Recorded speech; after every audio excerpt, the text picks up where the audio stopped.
Covid के नए variant आते रहेंगे, उसकी शिद्दत बीमारी की इतनी ज्यादा नहीं है। डॉलर चल रहा है 245 रुपए का और प्याज मिल रही है आपको 260 रुपए किलो। जो मईशत का बेड़ा गर्क इन लोगों ने किया है, ताजिरों ने कुर्बानियां दी है। हमारे यहाँ इतना ज्यादा क्यों फ्रॉड किया जा रहा है? और इन्फ्लुएंसर्स का रोल कितना इम्पोर्टेंट होता है। कोई किसी के कान पे जू नहीं रहेंगे। भाभी जो है वो अपनी नन से जल रही है। यहाँ तो डायरेक्टर्स को फिक्र ही नहीं ना कोई।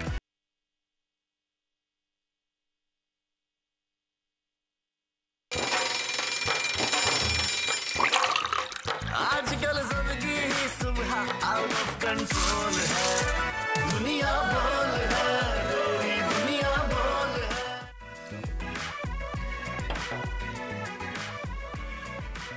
बिस्मिल्लाहिर्रहमानिर्रहीम, अस्सलाम वालेकुम and a very good morning to all of you and happy winters. Finally आज लग रहा है कि कराची में ठंड आ गई है, क्योंकि आज सुबह जब हम उठे तो वाकई थोड़ी सी कपकपी चढ़ गई थी। तलहा उठने के बाद उठने का दिल नहीं चाह रहा था, और फिर मैंने 15 मिनट अलार्म आगे बढ़ा दिया और ऐसे लगा 15 मिनट जो है वो 10 सेकंड में गुजर गया। बड़ा अफसोस हुआ कि यार बस इतने से 15 मिनट।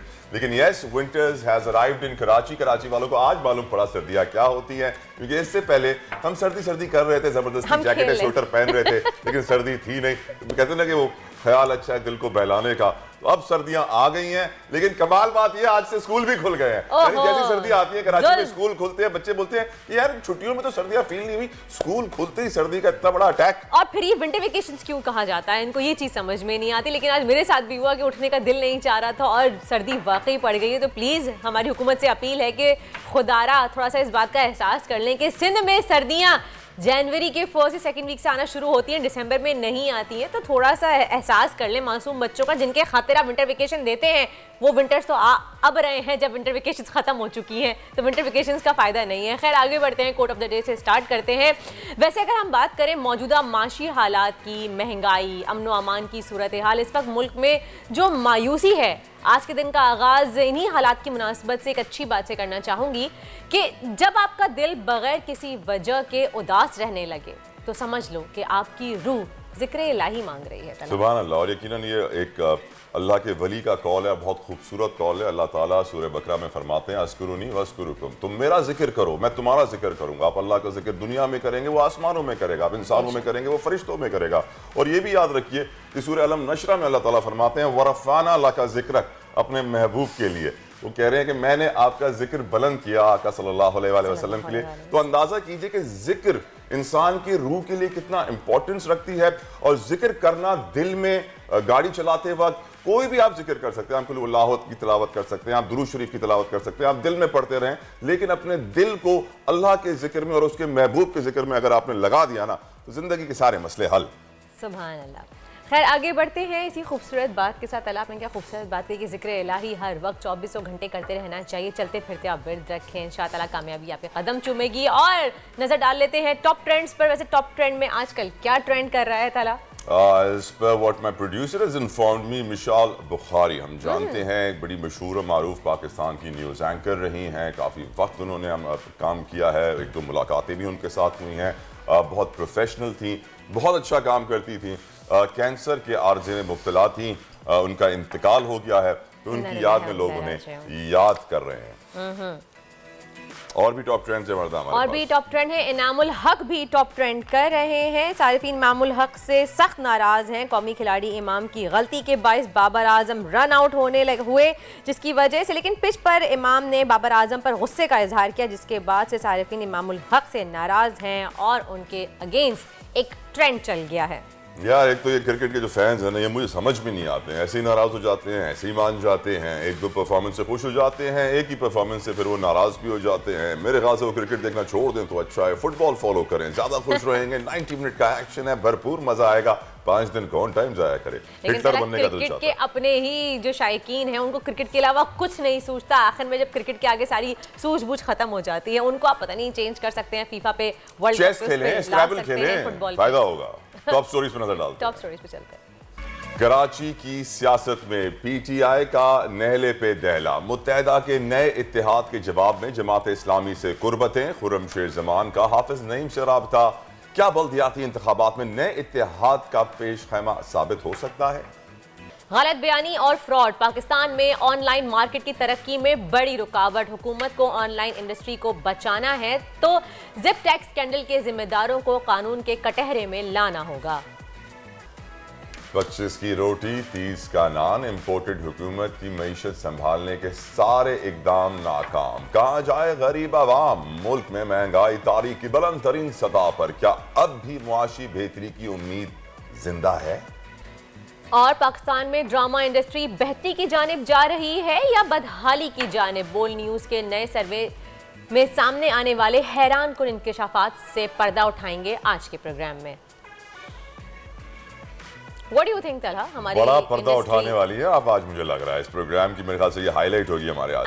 मेरी नजर में बरदा, मैं आपको किस्सा सुनाता हूँ कि बैक इन 2009 एक शख्स बाहर से आया था। मैंने उसको इंटरव्यू किया था। उस अंग्रेज ने कहा कि मैंने अफ्रीका में इतने सारे ड्रामे बना के जो है वहाँ आबादी, इलिटरेसी और बहुत सारे बड़े बड़े प्रॉब्लम सॉल्व कर दिए।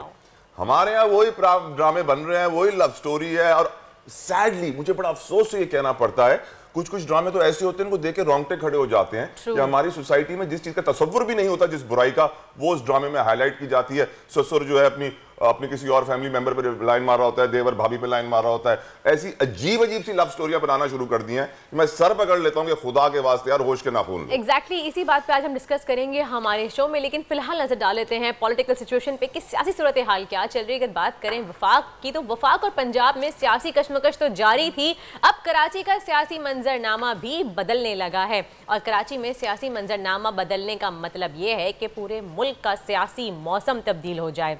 सूरत हाल ये है कि बर्फ पिघल गई है। गवर्नर सिंध जो कई दिनों से बिखरी हुई MQM को एक करने की कोशिश कर रहे थे, समेट रहे थे, जो बज़ाहिर अपने मकसद में कामयाब हो गए हैं, ऐसा लग रहा है तलहा। यकीनन, लेकिन एट द सेम टाइम हम यही देख रहे हैं कि सियासतदान अपने सियासी मफाद के लिए तो सब कुछ करने को तैयार हैं, अवाम के मफाद में कुछ भी नहीं। महंगाई आसमान से बातें कर रही है, बेरोजगारी आसमान से बातें कर रही है। मुल्क की मुआशी हालात आप देखिए कि रोटी हो, आटा हो, गैस हो, बिजली हो, पानी हो, सब चीज़ों से लोग महरूम हो गए हैं, लेकिन स्टिल बर्दाश्त कर रहे हैं। मेरी नज़र में हमारी कौम जितना बर्दाश्त कर रही है शायद ही दुनिया में कोई कौम कर रही होगी। खैर से मजीद गुफ्तगू जारी रखेंगे। हमारे साथ मौजूद हैं हलीम आदिल शेख साहब, रहनुमा PTI हैं, उनको वेलकम कहेंगे अपने शो में। अस्सलाम वालेकुम हलीम साहब, आपसे ये पूछना चाहूंगी कि आप ये बताइए कि सियासी जमातों का इत्तेहाद होने जा रहा है, होना अच्छी बात है। MQM एक बार फिर से मुनज़्ज़म हो रही है, क्या कहेंगे आप इस बारे में? इस वक्त सियासत सूरत हाल कहाँ जा रही है? देखिए, बिल्कुल जहाँ कोई लोग इकट्ठे हों हमें उस पर खुश होना चाहिए और हम बहुत खुश हैं उसके ऊपर कि MQM मुनज़्ज़म हो रही है। लेकिन इस वक्त मेरा सवाल है कि मुनक़सिम कब थे? ये मुनज़्ज़म ही थे। मतलब इसकी मिसाल ऐसे ही मैं देना करता हूँ कि एक जग में पानी पड़ा हुआ, उसको 4 गिलासों में डाल दो, उसके बाद कहो कि नहीं जी 4 गिलासों को जग में डाल दो। तो जग में हो या गिलासों में हो या जग में, बात तो एक ही है। ये तमाम जमातें जो चंद ही रोज पहले एक दूसरे को कितना बुरा भला कहते हैं, फिर इन्होंने मिलकर इलेक्शन भी लड़ा। मतलब महमूद मौलवी साहब के इलेक्शन में सब MQM इकट्ठी थी, एक तरफ थी, बाकी सब ने अलग अलग इलेक्शन भी लड़े। PTI से बहुत आधी जगह के ऊपर थी। देखिए, किसी के मुनज़्ज़म होना बुरी बात नहीं है, लेकिन किस एजेंडे पर मुनज़्ज़म हो रहे हैं? क्या कराची को वही 30 साल पुराना कराची बनाने जा रहे हैं? क्या कराची को 88 में जो आग लगी थी, क्या उस तरफ लेके जाना चाह रहे हैं? क्या ये गवर्नर हाउस 90 बनता जा रहा है? ये देखना पड़ेगा कि जो मुनज़्ज़म होना है, मुनज़्ज़म होने में वेलकम करते हैं, अच्छी बात है, इख्तलाफात नहीं होने चाहिए। तो क्या ये सब है तो वो 30 साल पुरानी सिचुएशन वापस आ सकती है आपकी नजर में? देखिए, जिसमें मैं इसका जवाब में कुछ ऐसे भी देना चाहूंगा कि 0 + 0 + 0 = 0।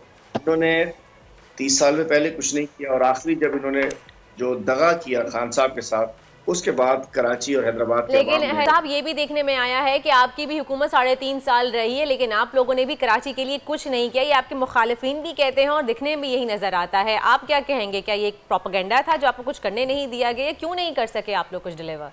देखिए, मैं समझता हूँ कि कराची में क्या हुआ क्या नहीं हुआ ये कराची वाले भी जानते हैं, आप भी जानते हैं, हम भी जानते हैं। लेकिन चूंकि उस वक्त प्रोपेगेंडा इतने जबान ज़दे आम, इतने हाइप पकड़ी हुई थी उसने कि लोगों को पता कुछ नहीं चलता था। सबसे पहले आई थी 162 अरब का, आ गए 162 अरब रखे गए, लेकिन सिंध हुकूमत ने कहा माल खपे, हमें पैसे दे दो, हमसे काम हम खुद करेंगे। जैसे उन्होंने मोटरवे के पैसे खान साहब ने पीएसडीपी में रखवाए थे और इन्होंने चोरी करा ली अपने डीसीज के थ्रू। उसके बाद फाइनली लड़ते झगड़ते फिर दोबारा जब SIDCL बनी तो उन्होंने कहा ये तो वो बन गई, ईस्ट इंडिया कंपनी बन गई, फिर भी हमने काम किया। फाइनली जब एक कराची ट्रांसफॉर्मेशन कमेटी बनी, उसके अंदर इनको इख्तियार मिला, फिर भी जो हमारे जिम्मे का काम था। सुनिए, इस सब कुछ के बावजूद इस हुकूमत में रखने डाले, क्या कुछ किया।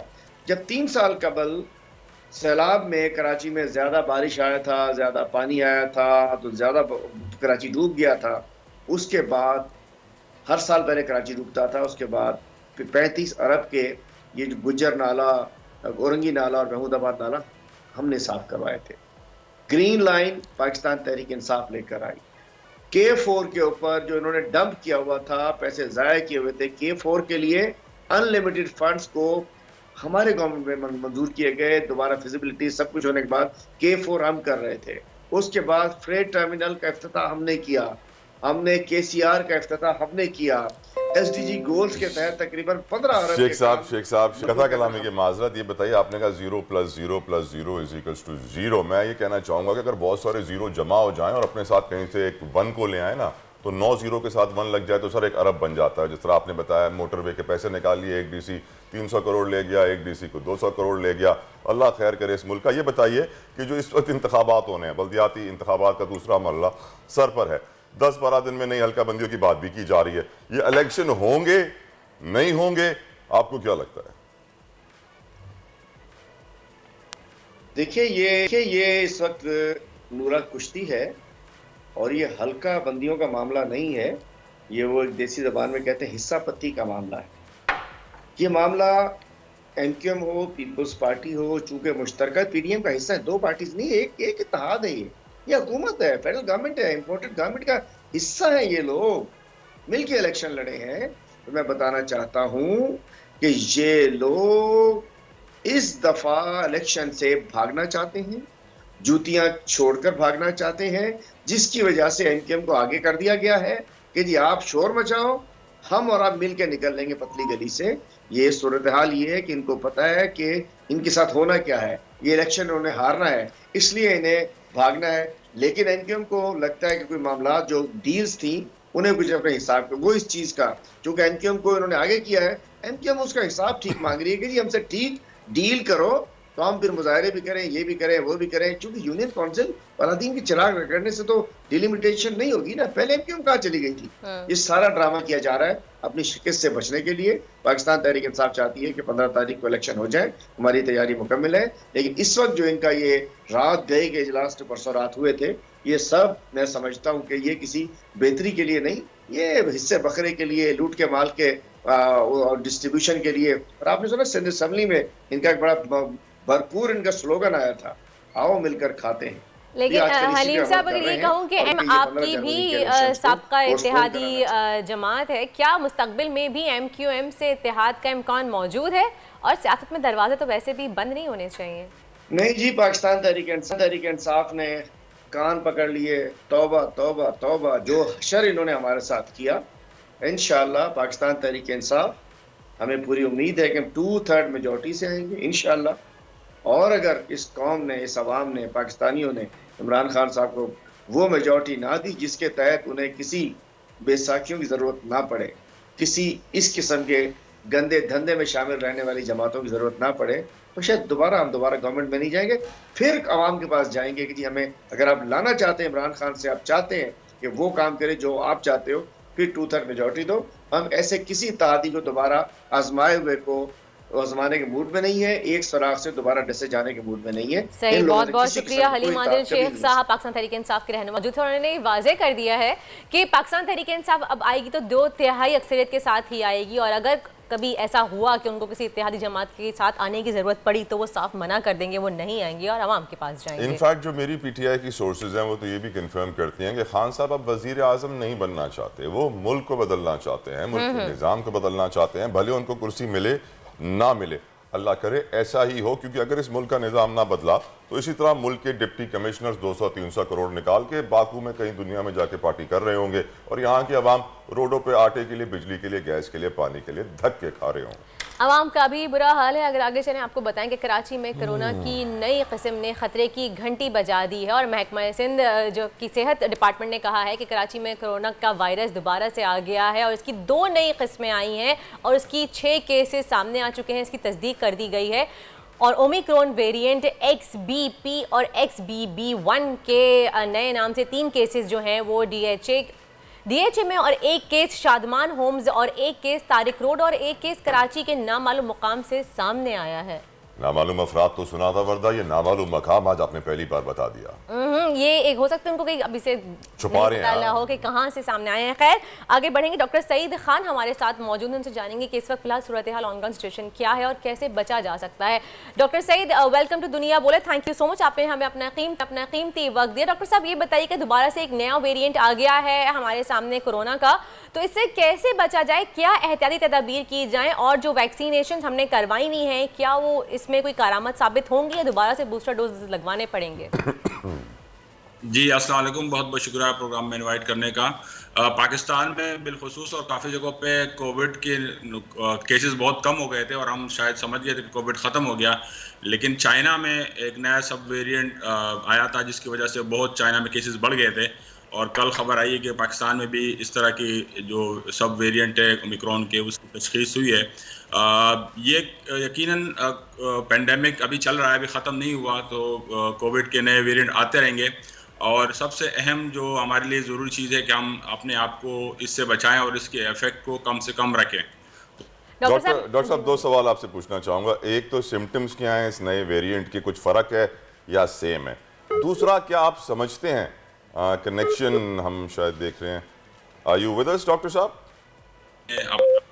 राइट, मैं आपसे पूछ रहा था सिम्टम्स क्या हैं डॉक्टर साहब, और दूसरा क्या आप समझते हैं कि कभी ये वायरस खत्म होंगे क्योंकि कोरोना चला जाएगा, ऐसा कोई रिश्तेदार सामने आ जाएगा? रिश्तेदार ही आ रहे हैं सामने। यकीनन इस तरह अगर आप देखें हमारे पास कोरोना ऑलमोस्ट खत्म हो गया, लेकिन ये जब नए वेरिएंट आते हैं उसकी वजह से मामला दोबारा ख़राब हो जाते हैं। लेकिन अगर आप सिम्टम्स की बात करें तो सिम्टम्स इसके अब बहुत माइल्ड होते चले जा रहे हैं। वायरस इवॉल्व कर रहा है और आहिस्ता आहिस्ता इसकी जो शिद्दत है बीमारी की वो ख़त्म होती चली जा रही है, तो यकीनन ये वक्त के साथ साथ बहुत माइल्ड होता चला जाएगा। सिर्फ इसकी जो इन्फेक्टिविटी है वो बढ़ रही है क्योंकि जो नए सब वेरिएंट है ये ज़्यादा लोगों को मुतासर नंबर्स में ज़्यादा करता है, लेकिन उसकी शिद्दत बीमारी की इतनी ज़्यादा नहीं है, तो घबराने की बात नहीं है, लेकिन एहतियात लाजमी है। और वैक्सीनेशन यकीनन मौसर है क्योंकि जब से वैक्सीन स्टार्ट हुई है तो डेथ्स या अमवात की शरह में बहुत ज़्यादा कमी आई है कोविड की वजह से।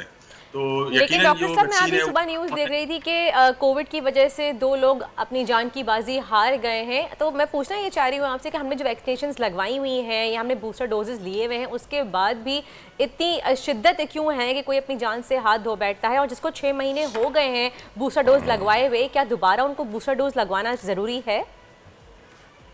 माहिरीन बताते हैं कि 6 महीने होने के बाद जो वैक्सीन की अफादियत है उसमें कमी आना शुरू हो जाती है, खुसूसन वो लोग जो मुअम्मर हैं या जिनकी इम्यूनिटी वीक है उनको दोबारा बूस्टर डोज की लाजमी ज़रूरत है और बूस्टर डोज का अहतमाम लाजमी करना चाहिए। काफ़ी लोग ऐसे जिन्होंने अभी तक वैक्सीन भी नहीं लगाई तो उनको वैक्सीन लगाना ज़रूरी है और SOPs पे अमल करते हुए हम इसको जो बीमारी की शिद्दत है या जो केसेस की तादाद में उसमें कमी ला सकते हैं। तो ये एक मुसलसल अमल है, पूरे शहरियों को, तमाम आबादी को इसमें हिस्सा डालना चाहिए, हुकूमत को इंतजाम करने चाहिए। जिस तरह ये जो नए वेरिएंट है ये बाहर से आते हैं तो बाहर से आने वाले लोग, खुसूसन चाइना से आने वाले लोगों पे वो नजर रखे, उसकी स्क्रीनिंग करें ताकि कम से कम तादाद में लोग मुतासर हों। डॉक्टर साहब आपने बिल्कुल सही कहा, मैं एग्री करता हूँ 100% आपकी इस बात से। स्क्रीनिंग मैक्सिमम होनी चाहिए, स्पेशली जो चाइनीज़ फ़्लाइट्स आ रही हैं और NCOC को ख़त भी लिखा गया है, लेट्स सी अब हमारे इदारे कब हरकत में आते हैं। लेकिन सर हम जानते हैं कि पहले भी ये वायरस चाइना से शुरू हुआ था, दोबारा ये वायरस अब चाइना से शुरू हो रहा है।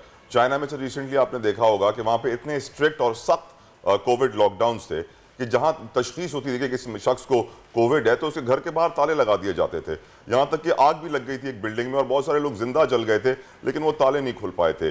सवाल ये है कि क्या माहिरीन इस बात के ऊपर तफ्तीश कर रहे हैं कि वाई चाइना से ही ये वायरस क्यों बार बार निकल रहा है, और क्योंकि वहां पर हम जानते हैं कि इंफॉर्मेशन किस तरह कंट्रोल की जाती है तो कभी अंदर के राज बाहर नहीं आ पाते हैं। कुछ इस बारे में कुछ मालूम पड़ रहा है डॉक्टर साहब?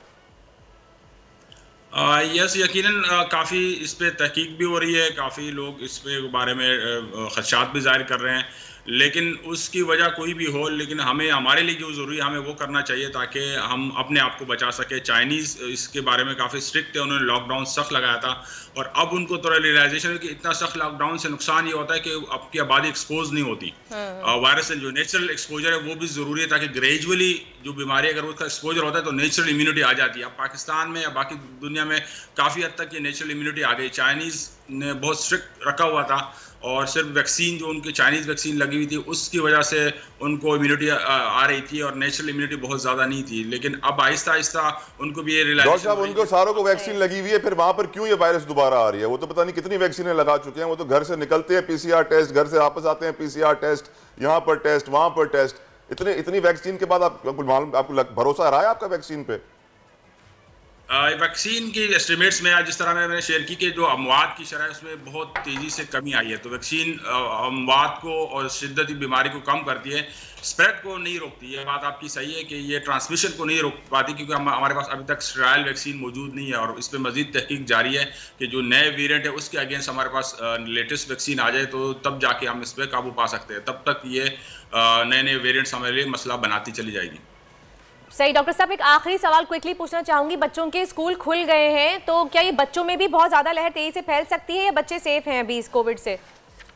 बिल्कुल, ये एस्टिमेट्स बता रही है कि फरवरी के शुरू में और जनवरी के आखिर तक ये नंबर बढ़ने के चांसेस है क्योंकि जैसे ये चाइनीज़ न्यू ईयर 22 दिसंबर से शुरू होता है और 7-8 दिन वो चलता रहता है जब चाइनीज़ काफ़ी चाइना में जाएंगे और ये जब न्यू ईयर के बाद वापस अपने ममालिक जहाँ पे सर्व करें वहाँ जाएंगे तो ये नंबर्स पूरी दुनिया में बखुसूस और पाकिस्तान में भी बढ़ सकते हैं। तो हमें लाजमी SOPs पे अमल करवाना चाहिए और आप एहतियात बरतनी चाहिए, स्पेशली बच्चों को हमें महफूज बनाने के लिए इक़दाम करने चाहिए।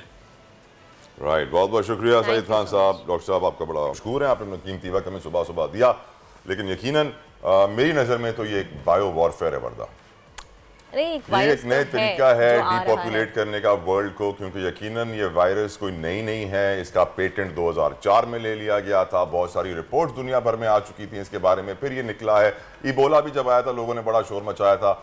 कोरोना आने के बाद वाज़ेह हो गया है कि किस तरीके से, क्योंकि दुनिया की रिसोर्सेज कम हो रही हैं तो आबादी कम करना बहुत ज़रूरी हो गया ताकतवर लोगों के लिए। खैर, लेकिन हमें चाहिए कि हम एहतियात रखें क्योंकि एहतियात इलाज से बेहतर है। कोविड से बचने के लिए सिर्फ एहतियात ही है जिससे आप बच सकते हैं। आगे बढ़ते हैं और बात करते हैं क्योंकि मुल्क में सर्दी की शिद्दत की लहर जो है वो तेज़ी से बढ़ रही है, लेकिन इसके साथ साथ जो लुंडा बाजार हैं, सस्ते बाजार हैं, वो भी महंगे हो गए हैं, सस्ते नहीं हैं। जो गरीब आवाम थी वो वहाँ लुंडा बाजार में जाके सस्ते में सर्दियों के कपड़े खरीद सकती थी, लेकिन अब शहरी परेशान हो गए हैं क्योंकि वहाँ भी महंगाई ठीक ठाक बढ़ गई है।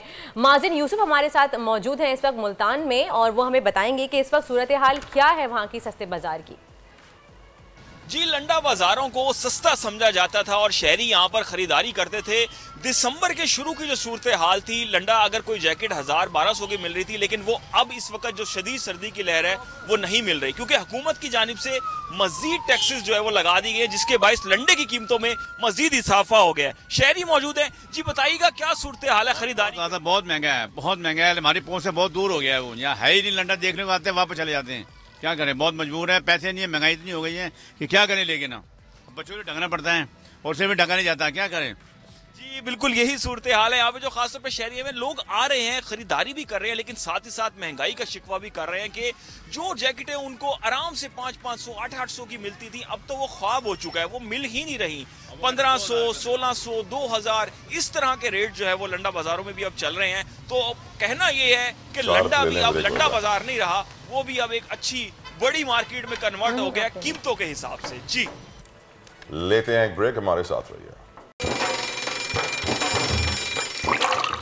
आजकल जिंदगी ही सुबह आउट ऑफ कंट्रोल है, दुनिया बोल है, दुनिया बोल है। Welcome back after the break. आप देख रहे हैं दुनिया बोल है। पाकिस्तान में सियासत और सियासी मामला कभी ना ख़त्म होने वाला एक ऐसा सिलसिला है जो कभी ख़त्म नहीं होगा, ना थमेगा। लेकिन इसके दरमियान अवामी मसाइल कहीं दब गए हैं और इन पर बात नहीं हो रही है। मुल्क में महंगाई का ये आलम है कि घरों में बजट बर्बाद हो चुके हैं। तला लोग परेशान हैं, कैसे 2 वक्त की रोटी भी सुकून से खाएं। इसकी बड़ी सिंपल सी वजह है वर्दा कि जब आप 100 अरब रुपए इनकम सपोर्ट प्रोग्राम में बांट रहे थे, तो शायद अगर आप पिछले 5 सालों से उन 100 अरब की फैक्ट्रियां लगा रहे होते, रोजगार क्रिएट कर रहे होते, इकोनॉमी को सपोर्ट कर रहे होते, तो बड़े लाखों लोगों के इस वक्त जो ना रोजगार सेट होते, मईशत को फायदा हो रहा होता। लेकिन हमारे यहाँ जो है ना वो इकोनॉमिक मैनेजर्स ना होने के बराबर है, नंबर फजिंग ज़्यादा होती है, डेफिसिट सरप्लस का खेल चल रहा होता है, अवाम को बेवकूफ़ बनाया जा रहा है, मुल्क को लूटा जा रहा है, हवाम की खाल उतार दी गई है। सिर्फ वर्दा पावर सेक्टर की बात करें तो मैं आपको बताऊं, पावर सेक्टर की जो सब्सिडीज हैं वो आपके डिफेंस बजट को क्रॉस कर गई है। यानी आपकी जो फौज का खर्चा है उससे कई गुना ज्यादा आपकी पावर सेक्टर की सब्सिडीज हैं। सर्कुलर डेट 25,000 अरब पे दोबारा खड़ा हुआ है, 2,500 अरब पे दोबारा खड़ा हुआ है। इस वक्त मुल्क के मुआशी हालात तबाही के दहाने पर है। माहिर मुआशियात कामरान नासिर साहब हमारे साथ मौजूद है। कामरान साहब, thank you so very much for giving us your precious time. आपकी नजर में जो इस मुल्क के इकोनॉमिक मैनेजर्स हैं, क्या वो सही डायरेक्शन में जा रहे हैं मुल्क को लेकर, या फिर we are destined to doom? Thank you so much for having me on your show. I think बड़ा इंपॉर्टेंट क्वेश्चन आपने किया कि जो आपने सारा खाका खींचा, जिस तरीके से महंगाई और जिस तरीके से हमारी मुआशी सूरत रही है। सबसे छोटा जवाब अगर मैं आपको दूं तो certainly economic managers need to do way more what they have done. इससे बहुत ज़्यादा करने की ज़रूरत है, और मेरे ख्याल में अगर मैं आपको उसका खाका खींचूं तो ये प्रॉब्लम सिर्फ आज की नहीं है। हर 3 से 4 साल के अंदर आप देखिएगा कि पाकिस्तान इन्हीं मसलों से दो चार होता है। आप इलेक्शन होते हैं, आप सुनते हैं कि बहुत कर्जा बढ़ गया, उसके बाद आपको सुनाई देता है कि करंट अकाउंट डेफिसिट बढ़ गया, उसके बाद आप IMF के पास जाते हैं, 23 दफ़ा आप मुतवातिर IMF के पास जा चुके हैं, और उसके बावजूद भी आप दोबारा इसी प्रॉब्लम में आ जाते हैं वापस। इसको हम कहते हैं अपनी ज़बान में बूम बस्ट साइकिल। और ये बूम बस्ट साइकिल होने की जो मेजर रीज़न है, अगर मैं आपसे शेयर करूं तो प्रेडोमिनेंटली ये इसलिए क्योंकि पाकिस्तान एक इम्पोर्ट लेड इकॉनमी रही है, और हमारे मुआशी मैनेजर्स ने, हमारे उन लोगों ने जो कि ऐवानों में रहे, कभी ये नहीं सोचा कि इस मुल्क को सही रास्ते पे लगाया जाए। इंडस्ट्री जब सारी इम्पोर्ट पे खड़ी होती है और उस वक्त आप GDP ग्रोथ रेट का कोई बजट देते हैं, तो वहाँ पे होता यह है कि ग्रोथ दिखाने के लिए आपको इम्पोर्ट को ज़रा फ्री हैंड देना पड़ता है। जो ही आप उसको फ्री हैंड देते हैं तो आपका करंट अकाउंट डेफिसिट इतनी तेज़ी से बढ़ता है कि फिर कंट्रोल करने के लिए आपको वापस इंटरेस्ट रेट बढ़ाने पड़ते हैं, आपको दोबारा जिसे कहते हैं फिस्कल टाइटनिंग करनी पड़ती है। और उसी का जो शाखसाना है वो इस वक्त आप दोबारा देख रहे हैं कि इंटरेस्ट रेट 16% पे हैं, डॉलर आसमान से बातें कर रहा है, और पाकिस्तान की जो मुआशी सूरत है वो इंतहाई ख़तरनाक नज़र आती है। कामरान साहब, ये बताइए कि अभी ऑलरेडी मईशत का इतना बुरा हाल है, आगे आने वाले वक्तों में हमारे पास इतने पैसे नहीं है कि हम IMF की किस्त एक अदा कर देंगे तो हम मुल्क कैसे चलाएंगे, और फिर दोबारा से हमें IMF के पास जाना पड़ेगा, और फिर दोबारा सुनने में आ रहा है कि इंटरेस्ट रेट बढ़ेगा, महंगाई का बुरा हाल होगा, मिडिल क्लास और लोअर मिडिल क्लास तो बिल्कुल ख़त्म ही होकर रह गई, सफ़ेद पोश तो किसी खाते में ही नहीं आ रहा, तनख्वाहें नहीं बढ़ रही हैं जिस हिसाब से आटे की कीमतों में इजाफा हो रहा है। डॉलर चल रहा है 245 रुपए का, और प्याज मिल रही है आपको 260 रुपए किलो, तो इंसान क्या खरीदे क्या ना खरीदे। बिल्कुल सही कह रही हैं आप। और देखें, जो आपने कहा कि आगे क्या होगा, आने वाले दिनों में एक क्वार्टर में तो हमें 8 अरब डॉलर की ज़रूरत है, लेकिन पिछले साल जुलाई के अंदर जो IMF की रिपोर्ट थी उसके मुताबिक पाकिस्तान को अगले 2 सालों के अंदर तकरीबन 60 अरब डॉलर का कर्जा वापस करना था। अच्छा, अब 60 अरब डॉलर को वापस कैसे करेंगे, ये मेरे ख्याल में ज़्यादा इंपॉर्टेंट तरीका है, क्योंकि 60 अरब डॉलर आपको मिलने नहीं है। IMF के पास जाने आपकी ज़रूरत इसलिए बन जाती है क्योंकि जब तक आप वहाँ जाएंगे नहीं तो ये 60 अरब में से 90% तकरीबन रोल ओवर होंगे, या इनमें आपको एक्सटेंशंस मिलेंगी। वो एक्सटेंशन और रोल ओवर आपको कोई देता ही नहीं है जब तक आप IMF में नहीं होते, और उसकी वजह आज के दिन में ये है क्योंकि IMF के होने से आपको एक सॉर्ट ऑफ दूसरे लेंडर्स को एक गारंटी मिल जाती है कि पाकिस्तान माशी तौर पे इकदाम जो है वो सही करेगा। अदरवाइज किसी को गवर्नमेंट पे ये कॉन्फिडेंस ही नहीं है कि अगर हमने इनको फ्री हैंड दे दिया तो ये सब्सिडीज देते रहेंगे, ये चीज़ों को किसी और डायरेक्शन में ले जाएंगे, खसारे को और बढ़ा देंगे, पॉलिटिकल स्पेंडिंग कर देंगे।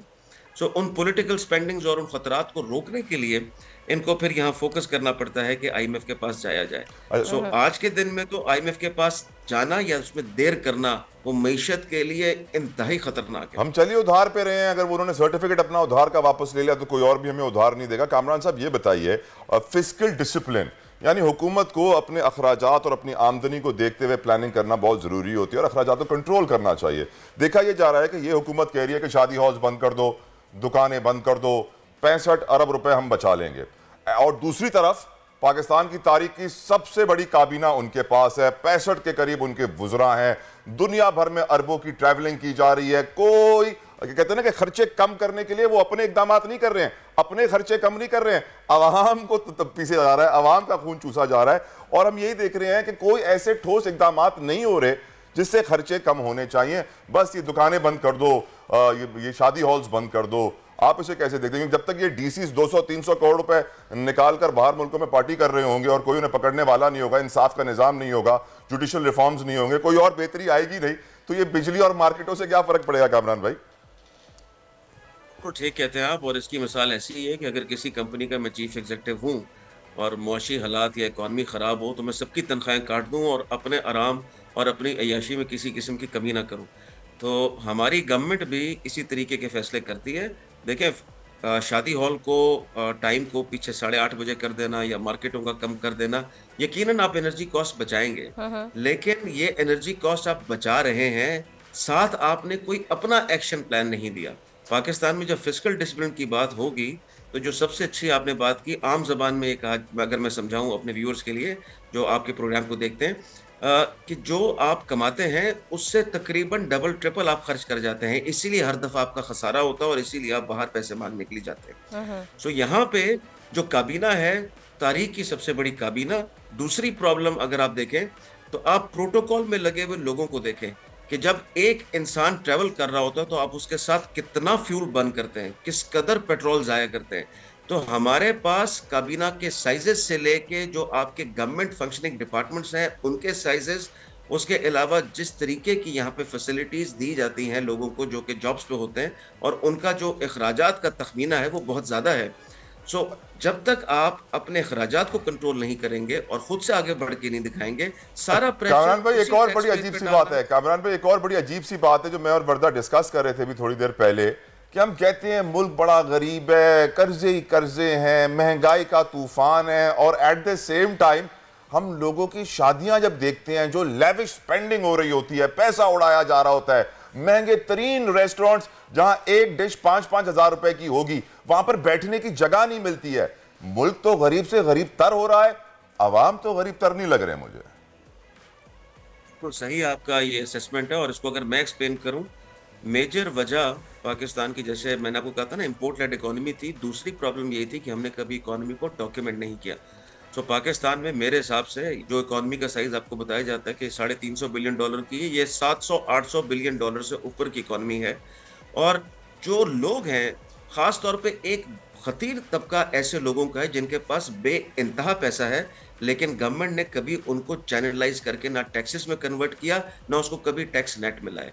उसकी मेजर वजह अगर आप देखेंगे कि आपके पॉलिटिकल सेटअप के अंदर जहाँ पे प्रॉपर्टी आ जाए, जहाँ पे ज़राअत आ जाए, ये कुछ ऐसे शोबाजात हैं कि जो कि डायरेक्ट रिप्रेजेंटेशन इनको करने वालों की आपके ऐवानों में होती है। सो यहाँ पे कभी किसी ने उंगली दानिस्तान नहीं रखी क्योंकि वेस्टेड इंटरेस्ट आ जाता है। कामरान साहब, last but not the least, जल्दी से बता दें, आपकी नजर में हमारी इनफॉर्मल इकोनॉमी या पैरेलल इकोनॉमी या ब्लू इकोनॉमी या ये स्मगलिंग की इकोनॉमी जो पेपर पे नहीं है, इसका हजम क्या होगा, इसकी साइज आपकी नजर में क्या है?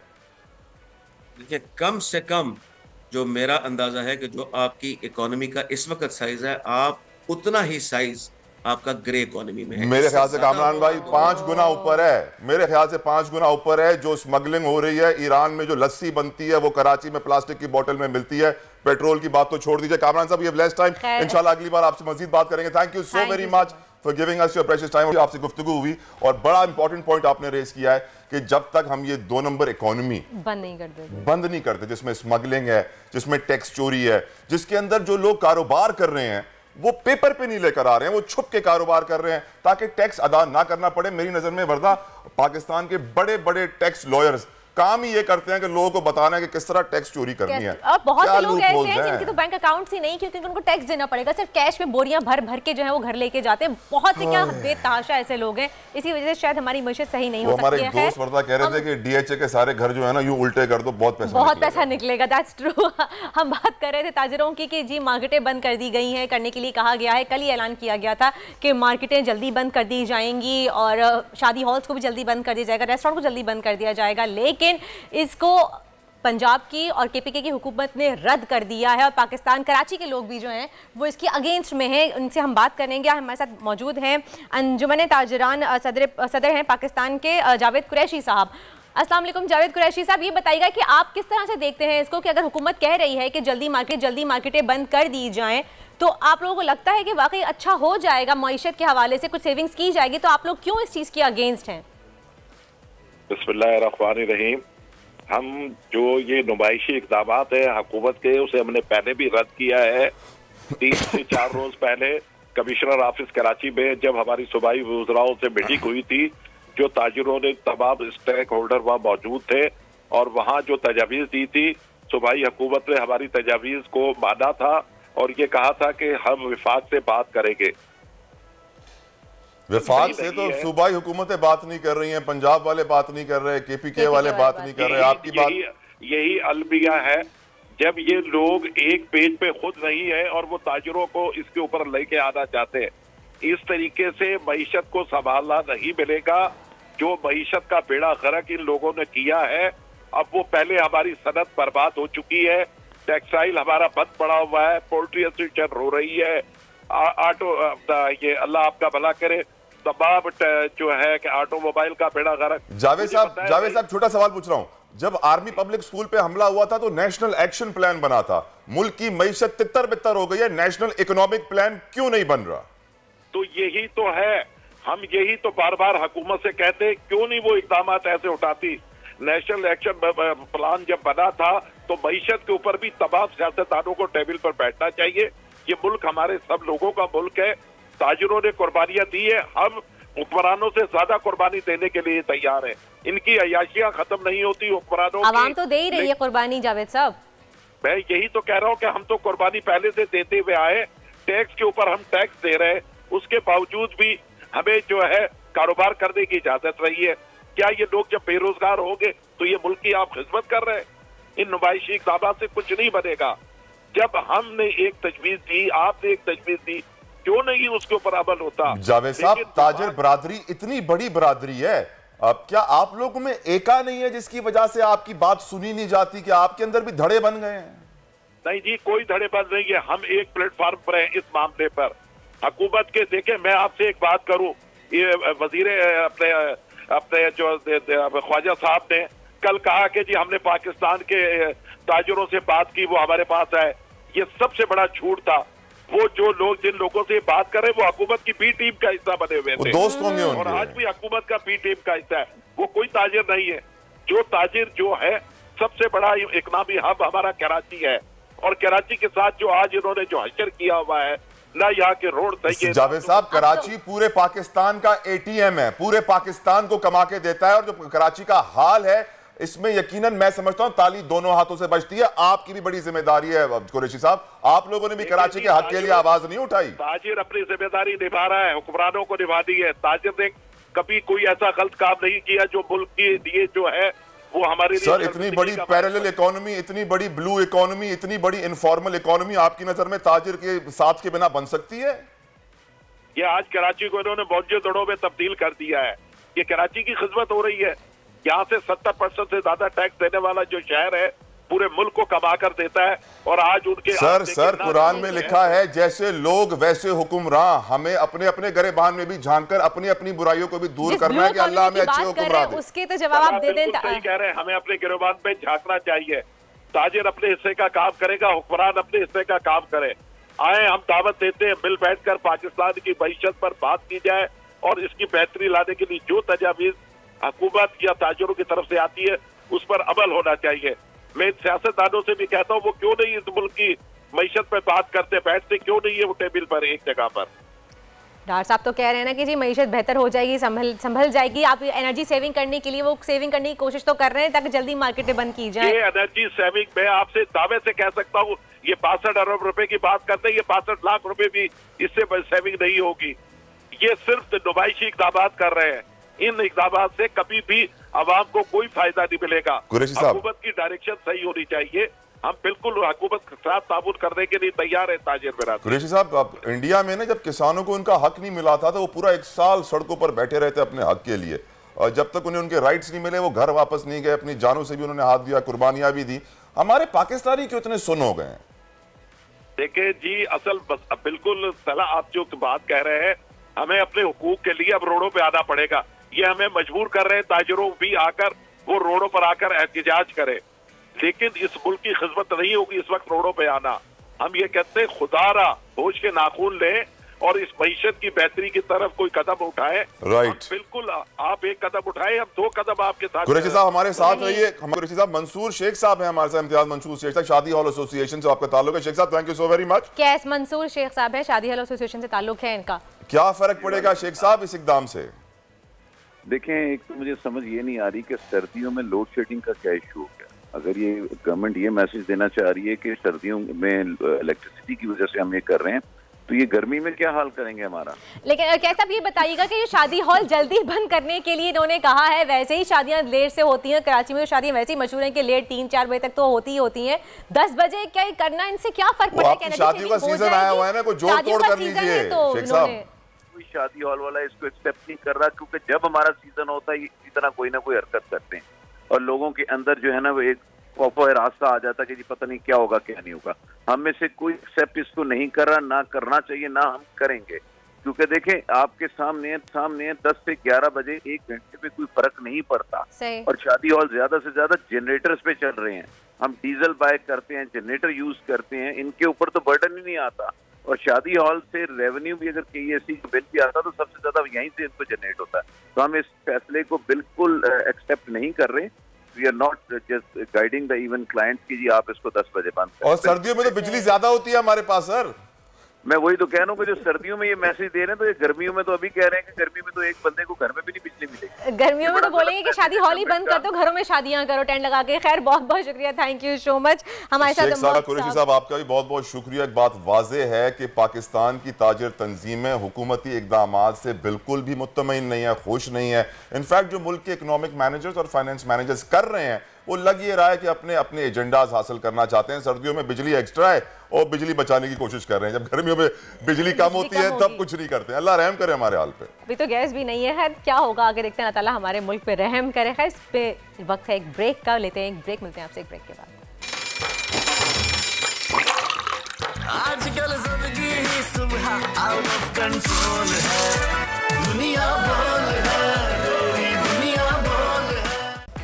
जी जनाब, वापस आ गए हैं हम ब्रेक से। दुनिया अब ई कॉमर्स की तरफ चली गई है। ई कॉमर्स से न सिर्फ कारोबार के मौके पैदा हुए हैं, बल्कि दुनिया भर में लोगों की जिंदगी आसान हुई है और काफी सारे डिस्काउंट भी मिल जाते हैं। तला और फ्रॉड भी कितने होते हैं ये भी तो बताएं। इतने सारे फ्रॉड होते हैं, आप एक चीज मंगवाते हैं, आती चीज कुछ और है, लिखा हुआ कुछ होता है, होती कुछ और है, और फिर वापस करने के लिए जाओ तो कहते हैं वो मनी बैक गारंटी लिखा हुआ होता है, पैसे कभी वापस मिलते नहीं है, रिटर्न भी नहीं करते, एक्सचेंज भी नहीं करते। मेरे ख्याल से तो हमें पूरा सेगमेंट करना चाहिए। लेकिन तलहा ये सिर्फ हमारे यहाँ होता है, ऑनलाइन फ्रॉड सिर्फ हमारे यहाँ पाकिस्तान में हो रहे हैं, लेकिन अगर यही आप इंटरनेशनल इंडिया में बहुत ज्यादा ऑनलाइन फ्रॉड है। आपने मूवी देखी है जमतारा, पूरा सीजन बना दिया, फोन करते हैं, कार्ड का नंबर लेते हैं, पैसे ट्रांसफर करते हैं।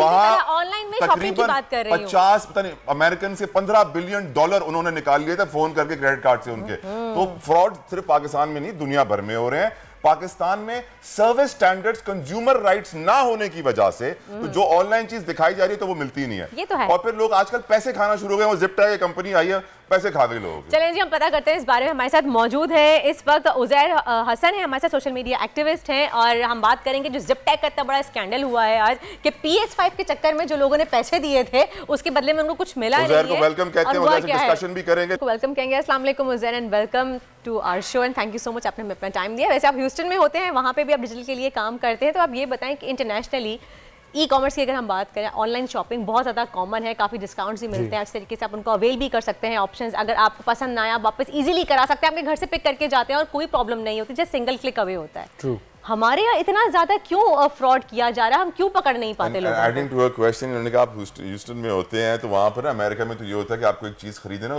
365 दिन के बाद भी वापस करने जाएं तो वो ले लेते हैं। 365 डेज मनी बैक गारंटी होती है। हमारे पाकिस्तानी क्या करते हैं, टीवी खरीदते हैं और 3 महीने बाद जाते हैं नया टीवी ले आते हैं। नहीं, और टीवी भी सही नहीं निकलता अक्सर। तो ऐसा भी एक बहुत बड़ी कंपनी में, क्या नाम लूं उसका भी, कि उन्होंने कहा था कि 45 इंच की टीवी स्क्रीन उनको डिस्काउंट में मिली है, लेकिन वो टीवी चलता ही नहीं है, खाली वो डब्बा है।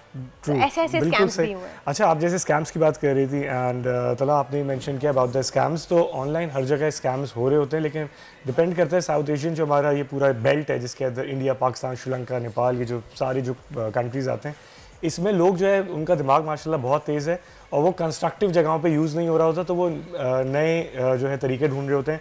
जैसे सीज़न का मेंशन किया तला भाई ने कि इस तरह के सीज़न आए थे जिसमें इतने स्मार्ट तरीके से लोगों से, क्योंकि जिनको आप स्कैम कर रहे हैं वो भी लोग बेवकूफ़ नहीं है, they have been building an empire, वो अच्छी जॉब्स पोजीशंस पे काम कर रहे होते हैं। उनके लिए भी आपको उस लेवल पे सोचना पड़ता है, तब आप उनके लिए स्कैम डिज़ाइन करते हैं। फर्स्ट ऑफ ऑल तो ये हो गया। अच्छा, सेकेंडली ऑनलाइन स्कैम जो है जैसा हमने मेंशन किया कि दुनिया भर में हो रहा है, लेकिन पाकिस्तान में उसकी क्वांटिटी काफ़ी ज़्यादा है, क्योंकि इधर इस तरह के राइट्स, कंज्यूमर राइट्स के हिसाब से जैसे हम बात करते हैं नहीं है। और जब कोई ऑनलाइन कोई चीज़ ऑर्डर करता है तो उसका चेक एंड बैलेंस इस तरह नहीं है कि वो सिर्फ एक बैड रिव्यू डाल सकता है, लेकिन इस बैड रिव्यू का जो वर्थ है वो बाहर नॉर्थ अमेरिकन कंट्रीज में काफ़ी ज़्यादा है। एक बैड रिव्यू की वजह से बिजनेसेस बंद भी हो जाते हैं, उनके ऊपर केसेस भी होते हैं, लॉ सूट फाइल हो जाते हैं। ये इस वजह से वो लोग बहुत ज़्यादा केटर करते हैं, कभी बंदा कभी भी वापस कर सकता है। लेकिन इसकी बड़ी वजह यह है कि पाकिस्तान में लोग मर्डर करके आज़ाद घूम जाते हैं, तो ये छोटे मोटे क्राइम से कोई आपका क्राइम साइबर क्राइम विंग तो कोई काम करता ही नहीं है। उनका आप फोन करके कंप्लेन करेंगे, वो तो कभी फोन नंबर से लोकेट नहीं कर पाते हैं। बड़े बड़े क्रिमिनल्स को बाकी चीजें छोड़िए, ये मुझे बताइए कि इन्फ्लुएंसर्स यूज हुए हैं इस पर्टिकुलर फ्रॉड में, जिप टैक वाले में। एक मेरी तरह एक गंजे बड़े मशहूर इन्फ्लुएंसर हैं, उन्होंने आके तारीफ कर दी और बोला कि जी आप जरूर इनसे PlayStation 5 मंगवाइए, और फिर वो पैसे खा के चले गए। वो खुद भी लुटे हैं इस चीज में, वो खुद उनके ऑलमोस्ट 40-50 PlayStations तो उनके फंसे हैं। तो हमारे इन्फ्लुएंसर्स की मेरी नजर में ये रिस्पॉन्सिबिलिटी बनती है कि वो किसी के लिए वाउच करें, किसी की तारीफ करें, किसी को प्रमोट करें, किसी के लिए लोगों से पैसे लें जी, तो उसको वेरीफाई तो कर लो यार। अच्छा, आप देख रहे होते हैं, इसको मैं डिफरेंट वे में देखूंगा कि जितनी हाउसिंग स्कीम्स पाकिस्तान में एवरीडे लॉन्च हो रही होती हैं, वो डिफरेंट एक्टर्स को हायर करते हैं। इन्फ्लुएंसर को आप एज एक्टर भी ले सकते हैं कि उन्होंने एक पेड प्रमोशन की और उनको उस जॉब के पैसे मिल गए। अब अगर कोई टावर कल को जी अब कल को कोई टावर गिरता है या वो बनता नहीं है, तो वो बंदा किसी एक्टर के पास या सेलिब्रिटी के पास नहीं जाएगा कि आप उस एड में थे, तो जी आपकी गलती। यानी मायरा के पास कोई नहीं जाएगा कि लग साबुन ने काम नहीं किया, लग साबुन ने काम नहीं किया, और कसूर मायरा का भी है इसमें। कसूर मायरा ने आके प्रमोट किया लग साबुन को, और लग साबुन काम नहीं करेगा तो फिर लोग मायरा को तो नहीं पकड़ेंगे। Exactly. हम यहाँ पर्टिकुलर ब्रांड को हम टारगेट नहीं कर सकते, तो इसलिए उसका नाम नहीं लेंगे। अच्छा, और इन्फ्लुएंसर की जिस तरह बात करें, जुनेद जो है उन्होंने एक एज अ जेस्चर चीज़ प्रमोट की, क्योंकि उन्होंने ई स्टोर लॉन्च किया और इनिशियली सबको ऑर्डर्स मिल रहे थे। किसी ने 10 PS5 ऑर्डर किए, 5 किए, 10 किए, 15 किए, उनको मिल रहे थे।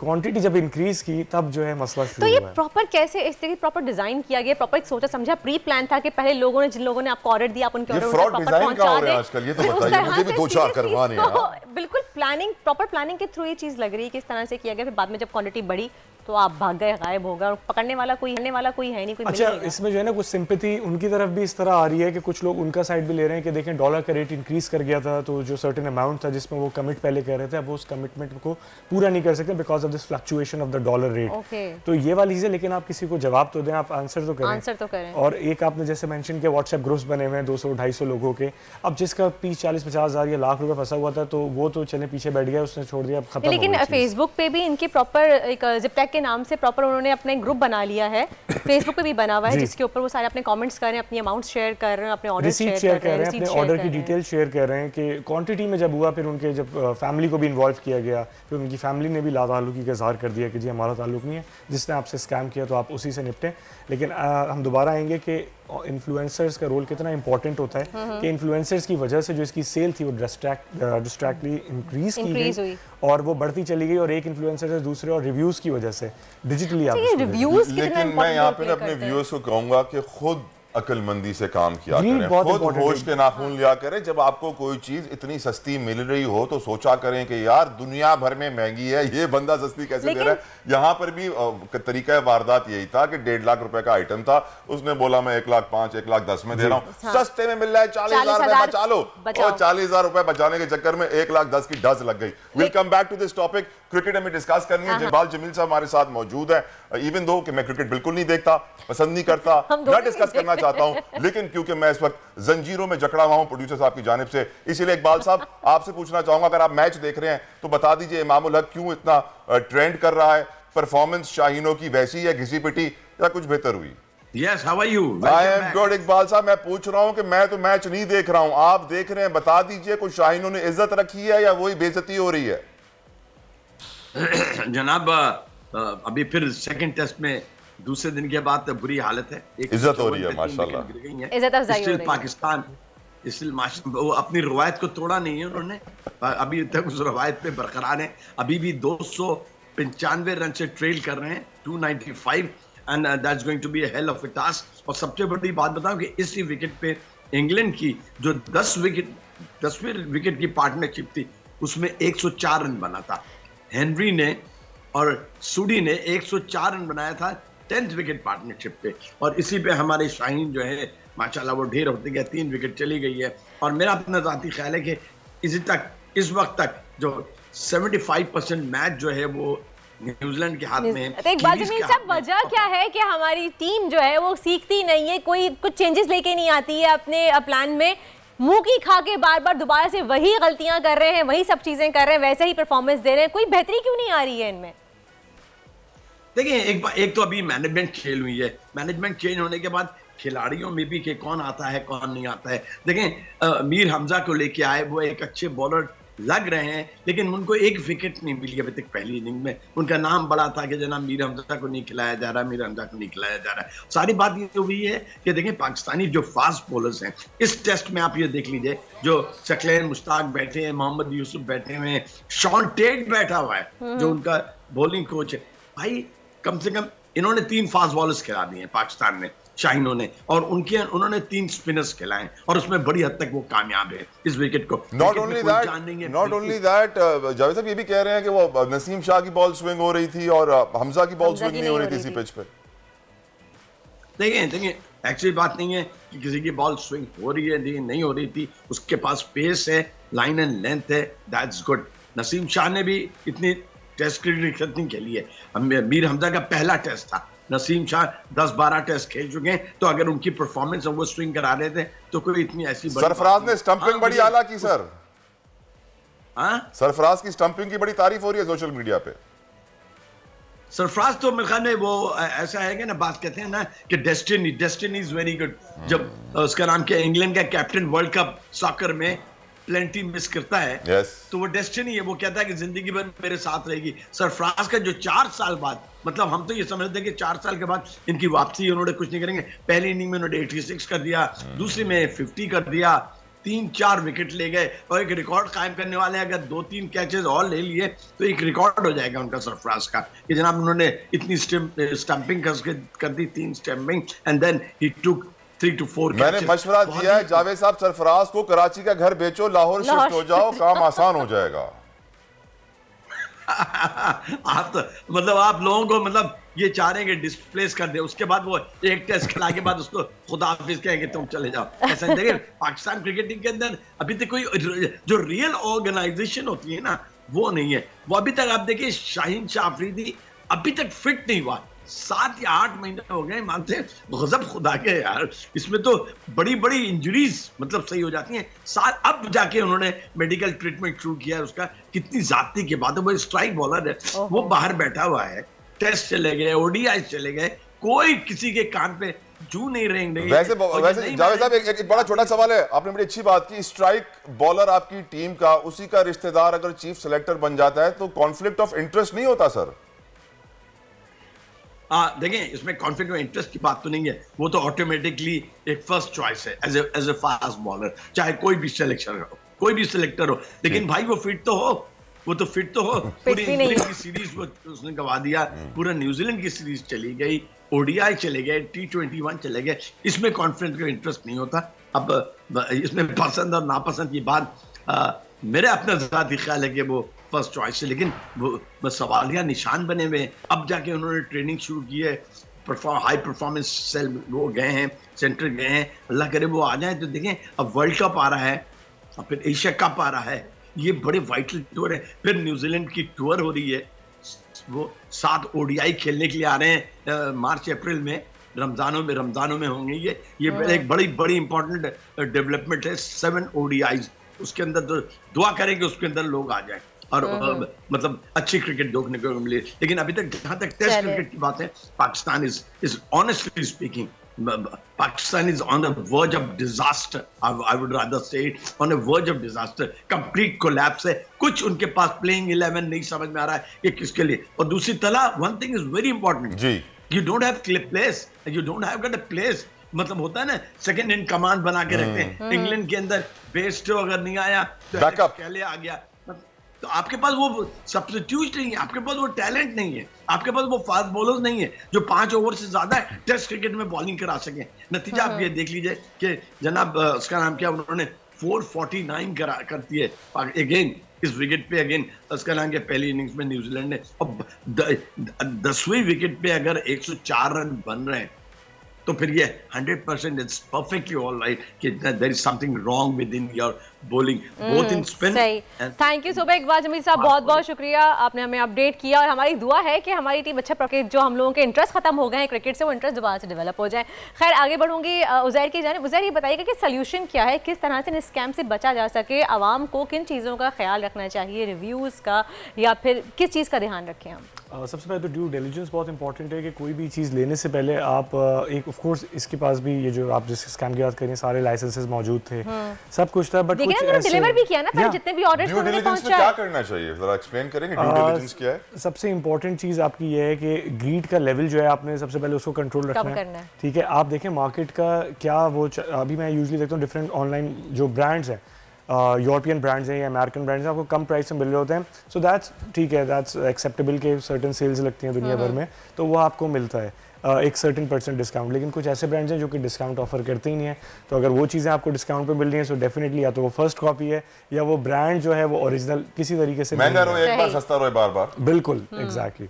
और उसके अलावा सबसे ज़्यादा इन्फ्लुएंसर्स का रोल बहुत इंपॉर्टेंट होता है, तो अपने भी जो इन्फ्लुएंसर्स को आप चूज़ करें जिनको आप फॉलो कर दें, तो मेक श्योर कुछ ऐसे बहुत अच्छे इन्फ्लुएंसर्स भी हमारे पाकिस्तान में, और ब्रेक से पहले हम बात कर रहे थे कि आपका एक्सपीरियंस बहुत कुछ इन्फ्लुएंसर्स ऐसे हैं मैं जिनको जानती हूँ, इनके अगर आप फूड ब्लॉगर्स हैं वो ब्यूटी प्रोडक्ट को प्रमोट करते हैं, उनको कख नहीं पता एक चीज़ के बारे में और वो इतने मिलियंस फॉलोअर्स लेके बैठे हुए हैं, वो ऐसे ही लोग मेरे ख्याल से फिर बाद में नुकसान उठाते हैं। जी मासूम कौम है पाकिस्तान, तो ये कुछ ऐसी चीज़ें जिसके ऊपर हम मासूम कौम नहीं है, हम डेढ़ होशियार बनने के चक्कर में नुकसान उठाते हैं। बिल्कुल ऐसा ही है, हम कहते हैं कि हम किसी को लूट लेंगे, डेढ़ होशियार बनते हैं और आखिर में हमारा नुकसान हो जाता है।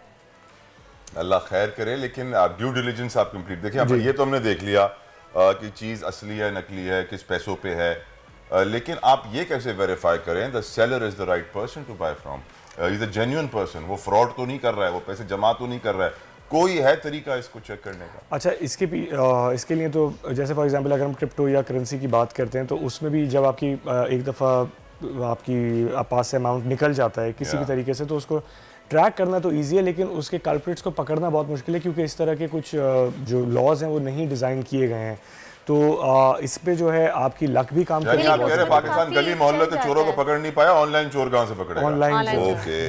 अच्छा उधर ये भी देखने में आता है कि बहुत सारे ऐसे यूट्यूबर्स हैं जिनके काफ़ी ज़्यादा सब्सक्राइबर्स हैं, लेकिन उनके पास इलेक्ट्रॉनिक आइटम्स की चीज़ें पहले ही पहुंच जाती हैं, जैसे ही मार्केट में लॉन्च होती हैं। अगर मोबाइल फ़ोन्स की बात करें, जैसे ही मार्केट में लॉन्च होता है वो कंपनीज खुद उनको देती हैं, उनको यूज़ करते हैं, उनके पे वीडियो बनाते हैं, उनकी तारीफ़ें करते हैं, वो जैसा भी हो कीमतें जैसी भी हो वो उसके बारे में तारीफ करते हैं, फिर वो उसकी सेल बढ़ जाती है। कीमतें जैसी भी उसे मुराद है कि भले 3 लाख का हो, 4 का हो, 5 लाख का हो, महंगी हो, लाखों के फोन आ गए, अब तो लाख रुपए में कुछ मिलता है, अब तो हजारों की तो बात ही नहीं कर सकते। अच्छा, कुछ ऐसे इन्फ्लुएंसर्स भी हैं जिनको आप जैसे मेंशन कर रहे हैं कि सेलफोन पहले आ जाते हैं, कुछ इन्फ्लुएंसर्स को सेलफोन यूज करने के लिए दिए जाते हैं टाइम से बहुत पहले, एंड उनके साथ कुछ NDA साइन होते हैं जिसमें वो उसको रिवील नहीं कर सकते हैं प्रोडक्ट को, सबसे इंपॉर्टेंट चीज़ ये है, लेकिन उसमें वो अपना फीडबैक देते हैं। उसके बाद जो है डिफरेंट ऐसे हमारे पास इन्फ्लुएंसर्स भी हैं जो कि नए ब्रांड जब लॉन्च होते हैं उनको अपने सेलफोन्स या इस तरह के इलेक्ट्रॉनिक आइटम्स देते हैं ताकि वो चेक करें और उसके अंदर कोई फ्लॉज हैं तो वो उसको आइडेंटिफाई करके बता सके ताकि उसके अंदर करेक्शन। हम देखें वीडियोस बना के देख रहे होते हैं, कैमरास के बारे में बता रहे होते हैं कि कितना मेगापिक्सल है और किस तरह की वीडियो बनती है, एडिट भी कर सकते हैं आप उसको ऑन टाइम। फिर गिव अवेज की बहुत इंपॉर्टेंट चीज़ है कि आपको कोई अगर for example iPhone 14 give away कर रहा है तो दैट मीन्स कि आज उसके सब्सक्राइबर, फॉलोअर, हर चीज़ बढ़ने वाली है, तो यकीन या तो आप अपने कंटेंट पे तवज्जो दें कंटेंट बनाने के लिए, या आप ये वाली तरीके भी यूज़ कर सकते हैं कि आप एक अच्छा हेविली प्राइस्ड कोई गिफ्ट आप रखें जिसकी वजह से आप फिर 3 लोगों को टैग करवाएं, 4 लोगों को टैग करवाएं और अपनी प्रोफाइल का ट्रैफिक बढ़ाएं। हर तरीके से ट्रैफिक इस वक्त ज़रूरी है क्योंकि अभी जो है जिसकी भी जो फॉलोइंग है उसके ऊपर उसको काम मिल रहा होता है। इसमें फेक फॉलोइंग भी आती है, ओरिजिनल फॉलोइंग भी आती है, उसके भी चेक करने के काफ़ी तरीके हैं जो बाकायदा तो मार्केटिंग डिपार्टमेंट्स हैं उन्होंने बाकायदा इंटर्न्स बच्चों को और सबको हायर किया हुआ होता है जो सिर्फ स्टैट्स देख रहे होते हैं कि किसी के अगर 1.5 मिलियन फॉलोअर हैं तो उसकी इंगेजमेंट भी उतनी ही है उसकी जो प्रोफाइल्स पे कमेंट लोग कर रहे हैं। एंड ये लिटरली होता है कि जब किसी को कैंपेन दी जाती है तो उसके ओरिजिनल फेक फॉलोअर्स और उसकी एंगेजमेंट को देखा जाता है ताकि देखा जा सके। और प्रोमो कोड सबसे इंपॉर्टेंट कि इस प्रोमो कोड के जरिए अगर हमने इस इन्फ्लुएंसर को हायर किया था, so we got this much of orders, तो अगर नेक्स्ट हमारा जो बजट होगा तो डिजिटल मीडिया का इतना बजट है, मेन मीडिया का इतना बजट है, टीवी का इतना बजट है, तो आप उसको क्लासीफाई कर सकते हैं। तो वहाँ पे ये चीज़ बहुत इंपॉर्टेंट रोल प्ले करती है, खासतौर से जो इन्फ्लुएंसर की जैसे हम बात कर रहे थे। इन्फ्लुएंसर्स यहाँ पे आपको बहुत इंपॉर्टेंट रोल प्ले करते हैं। खैर थैंक यू सो मच, बहुत बहुत शुक्रिया उज़ैर हसन हमारे साथ मौजूद थे। आपने बताया कि जी स्कैम से किस तरह से बचा जा सकता है। रिव्यूज़ देखिए, खाली इन्फ्लुएंसर को फॉलो करके आप प्रोडक्ट को फॉलो करना ना लग जाओ, उसको ऑनलाइन ऑर्डर ना करें, बल्कि देखें कि अगर कोई चीज़ सस्ती मिल रही है तो वो क्यों मिल रही है। किसी के साथ एक ब्रेक का वक्त हुआ है। ब्रेक के बाद हमें ज्वाइन करेंगे उमैर अलवी, जो मेरी नज़र में कंटेंट की इंसाइक्लोपीडिया है, चाहे वो बात मूवीज़ की हो या ड्रामों की हो, और हम डिस्कस करेंगे कि पाकिस्तान में आखिर इतने घटिया ड्रामे क्यों बन रहे हैं। इस ब्रेक के बाद आजकल जिंदगी ही सुबह आउट ऑफ कंट्रोल है, दुनिया बोल है, दुनिया बोल है। जी जनाब, वापस आ गए हैं हम ब्रेक से। इस वक्त हुआ है कुछ मौसम की सूरत हाल से आपको आगाह करने का। तो कराची वालों का फाइनली इंतजार खत्म हो चुका है, सर्द हवाएं चल पड़ी हैं, मौसम मजीद सर्द हो गया है कराची में और रात में दर्जा हरारत 11 डिग्री रिकॉर्ड किया गया है। महकमा मौसमियात ने मजीद ठंड बढ़ने की नवीद सुना दी है। पंजाब, खैबर पख्तूनख्वा और बलूचिस्तान के मुख्तलिफ शहरों में बारिश ने ठंड में इजाफा कर दिया है। कोयटा, ज़ियारत और कलात में सर्दी ने खून जमा दिया है, बहुत बुरा हाल है, और पारा -8 तक गिर गया है। हुंजा, गिलगित कश्मीर के बालाई इलाकों में बर्फबारी का सिलसिला जारी है, जबकि पंजाब, केपी और सिंध के मैदानी इलाकों में धुंध का राज बरकरार रहा है। अगर हम शहरों के दर्जा हरारत की बात करें तो आज कराची में कम से कम दर्जा हरारत 11 डिग्री तक रहेगा, लाहौर में 1, इस्लामाबाद में 3, कोयटा में -4, जबकि पेशावर में आज कम से कम दर्जा हरारत 14 डिग्री सेंटीग्रेड रिकॉर्ड किया जाने का इम्कान है। ये तो थी वेदर अपडेट। अब चलते हैं तला की तरफ। दुनिया भर में एंटरटेनमेंट इंडस्ट्री के जरिए लोगों की जहन साजी की जाती है। मूवीज के जरिए, ड्रामास के जरिए लोगों के जहनों में बहुत सारे आइडियाज डाले जाते हैं, लेकिन पाकिस्तान में जो ड्रामे बन रहे हैं उसके ऊपर अब बड़ी तशवीश का इजहार किया जा रहा है, क्योंकि ऐसे ड्रामे बन रहे हैं जिनका हमारी सोसाइटी से कोई ताल्लुक नहीं है। उनमें ऐसे ऐसे प्रॉब्लम्स, ऐसे ऐसे इश्यूज दिखाए जाते हैं जो हमारे इस मुआशरे में एग्जिस्ट नहीं करते हैं, लेकिन इन ड्रामों की वजह से, ऐसे गंदे कंटेंट की वजह से ये प्रॉब्लम्स अब हमारी सोसाइटी में पैदा हो रहे हैं। पहले ही प्रॉब्लम्स कम थे, जब मजीद आ रहे हैं। सिर्फ यही नहीं, जहाँ पे सास और बहू का मसला दिखाया जाए, मसले यहाँ पे भी आ गए हैं कि जी बहन अपनी छोटी बहन बड़ी बहन के शौक मसला सास बहू का नहीं है, ससुर बहू का शुरू हो गया है। ससुर बहू का भी, और बहन के बहनोई के साथ शुरू हो गए हैं मसले। देवर का भाभी से शुरू हो गया है। भाभी से शुरू हो गया। उमैर अलवी हमारे साथ मौजूद है, उनको वेलकम कहेंगे अपने शो में। अस्सलाम वालेकुम उमैर साहब, ये बताइएगा कि आप इतना अच्छा तज्जिया करते हैं, इतने बारे में बताते हैं हमें, ड्रामों के बारे में इतने अच्छी क्रिटिक हैं आप, फिल्म के बारे में भी, क्यों हमारी सोसाइटी में इस तरह के ड्रामे बनाए जा रहे हैं जहाँ पे लोगों को एंटरटेन करने के बजाय उनको गलत चीजें माशरे में सिखाई जा रही हैं। अब तो ज्यादातर ये ड्रामे देखने में आ रहे हैं कि भाभी जो है वो अपनी नन से जल रही है, या भाभी अपनी छोटी भाभी, जेठानी भाभी का घर तबाह कर रही है, या अपनी छोटी बहन बड़े बहनोई के ऊपर जो है वो इश्क लड़ा रही है उनसे।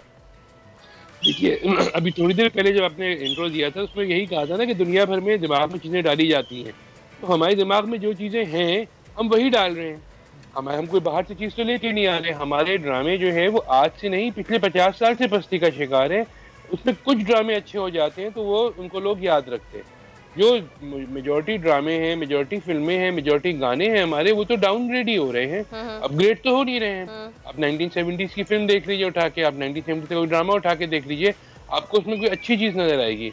80s में थोड़ा कम हुआ, 90s में और कम हुआ, उसके बाद और कम, और अब खत्म हो गया था।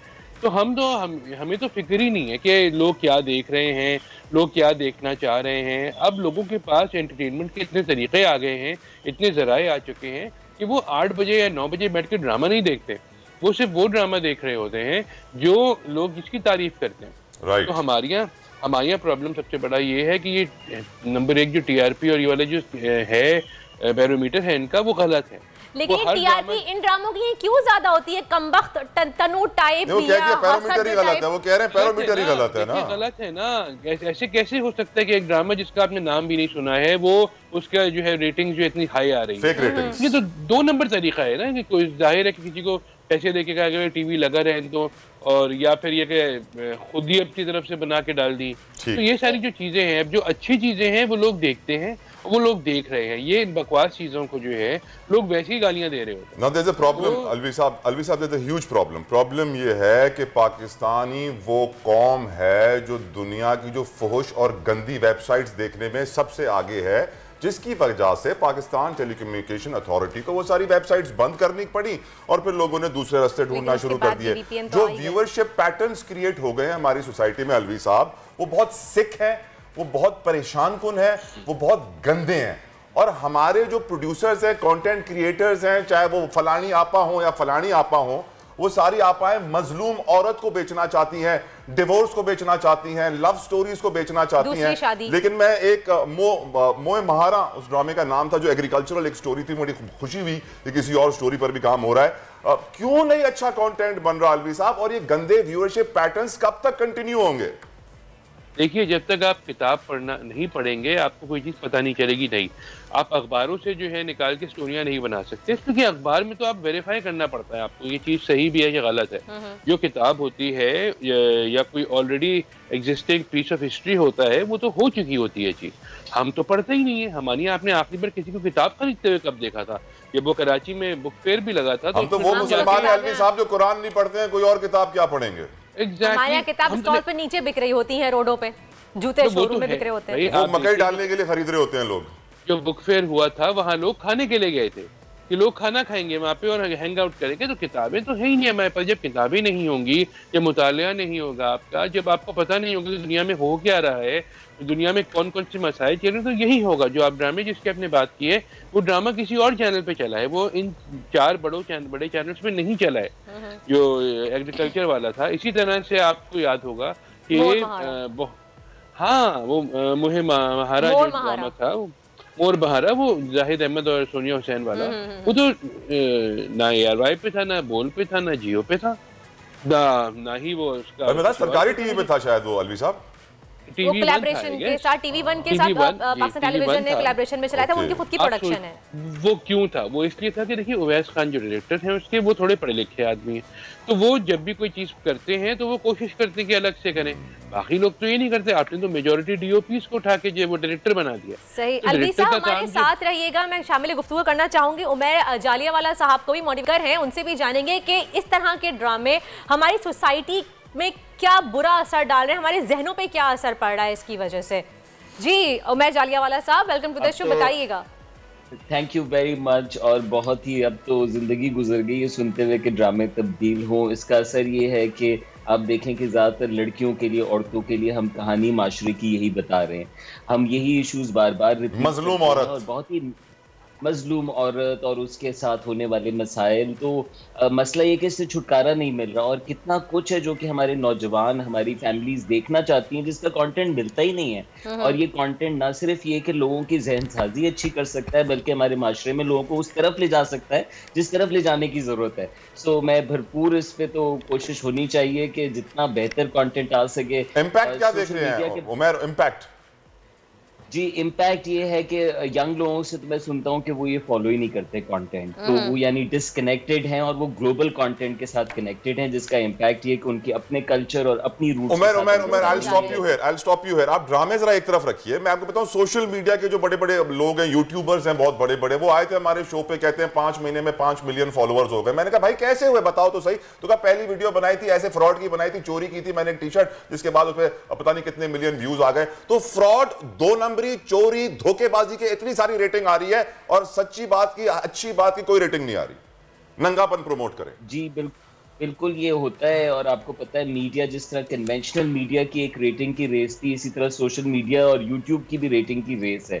और उसमें आपको पता है कि क्लिक बेट्स होते हैं, ऐसे तरीके होते हैं, ऐसी उल्टी चीजें, खबरें होती हैं। आप पहले भी बात कर रहे थे, स्कैम्स होते हैं जिससे लोगों को अट्रैक्ट किया जाता है, लेकिन वक्त बता देता है, ज़्यादा अरसा नहीं रहते, लोगों को क्लियरली नजर आता है। मैं ये कहना चाहूंगा कि हमारी आवाम सोशल मीडिया के हवाले से बड़ी नई है, अभी एक्सपोजर हासिल कर रही है, और अभी तो उसने एक्सपीरियंस लेना शुरू किया है, तो वक्त लगता है लोगों को एनालाइज करने में। एक्सपीरियंस लेना शुरू किया कि गलत ट्रैक पे चली गई उमैर जालियावाला साहब? सॉरी टू से कि हमारी यूथ जो है, मुझे लग रहा है बिल्कुल गलत ट्रैक पे चली गई है।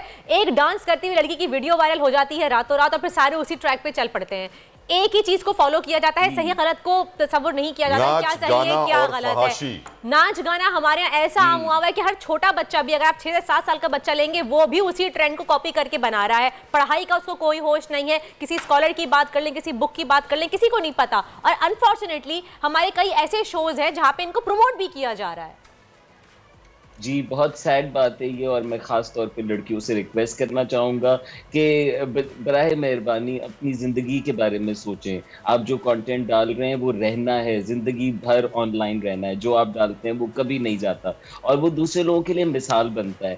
ये शॉर्टकट तरीका जो निकल आया, और आपको पता है कि लोग शॉर्टकट की तरफ बहुत अट्रैक्ट होते हैं, लेकिन ज़्यादातर लोग आप देखेंगे फेल हो जाएंगे। बिल्कुल सही। इतने कॉन्टेंट क्रिएटर्स हैं जो कि बहुत वायरल होके बहुत ज़्यादा इन्फ्लुएंसर लेवल पे आ जाते हैं, कुछ और शुरू कर लेते हैं, साथ कम होता है। अच्छा, मेरा अगला सवाल जालियावाला साहब आपके लिए भी है, लेकिन उमैर अलवी साहब पहले आपसे मैं इसका आंसर लेना चाहूंगा। रीसेंट नंबर्स के मुताबिक, रीसेंट जो रिपोर्ट आई है उसके मुताबिक पाकिस्तान में हर साल 5,25,000 बच्चे रेप होते हैं, ज्यादती का शिकार बनते हैं। और ये ऑफकोर्स वो नंबर है जो रिपोर्ट होता है, असल नंबर कभी रिपोर्ट नहीं होता।